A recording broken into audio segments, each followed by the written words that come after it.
Boys and girls, today you are going to be putting more details on. This person put leaves around the outside edge. There's flowers along the top. I love how this person embroidered whiskers.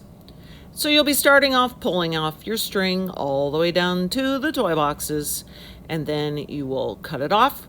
You will lick it, making sure your lips are nice and tight when you pull it out. Somehow or another, you're going to get it through the eye of the needle. And then this is the part that most people still are struggling with. You hold the two ends together. You pull to make it nice and straight. You make a loop, and somehow or another, you're going to get those two strings through the hole and pull. Once you've got that taken care of, there's a few things I want to tell you. One, a lot of you, when you start, you go from the bottom, you're doing great, you pull, you start to sew, and then it feels like within just a few stitches, you're out of thread.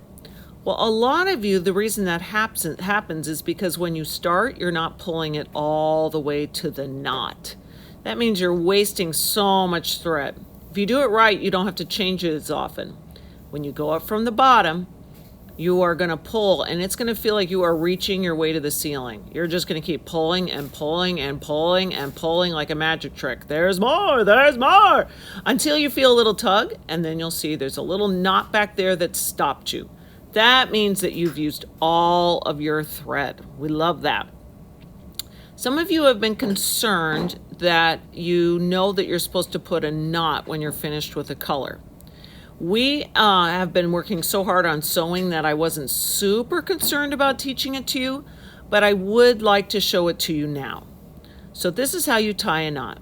When you're finished, you're just going to take that thread, you're going to take the needle, choose any old stitch you want, pull it through, poke the needle through the hole and pull.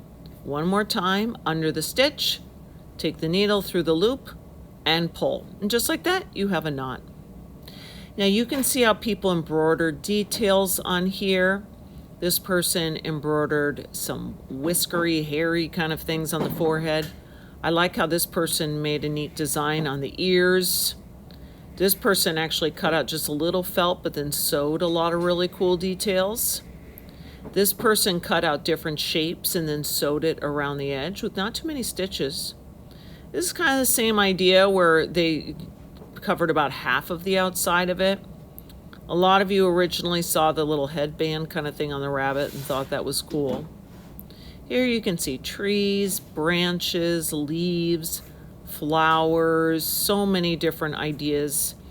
I will have an idea sheet like these on your table. If you run out of ideas, just look at the idea sheet. That's why it's called that. And you can get some inspiration. There's cute mushrooms on here, acorns, fall leaves, a lot of things that would look cool on your project. This next picture I want you to notice are all designs that are made from only thread, no felt, just taking different colors of thread. This is what we typically call embroidery, where you're making all of your designs from thread. Now, let's talk about a few things. Here's where I I cut out a branch out of felt and some leaves, and I sewed that on. That's really fun. You could even do all the little veins of the leaves if you want to. Your leaves can be bigger or smaller. Right over here, you're going to be able to see that if you poke up and you want to sew on a bead, you just slide the bead on your needle, let it fall all the way down. And then you just put your needle back into the fabric, just a little bit over from where you came up. I took some felt and made it almost like a little vine in the background of this one. Cut out some flowers. There's even some flowers already cut out. And you can just secure it with a button. That's kind of a fun way to make a flower. Here I took a flower button and then layered it with another button on top. And then finally, don't forget that even just with your needle and thread, you can make some cool designs.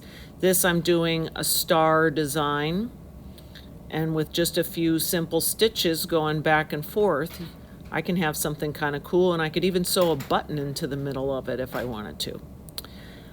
Do a great job adding more stuff. Do something that looks different from everyone else. Have fun.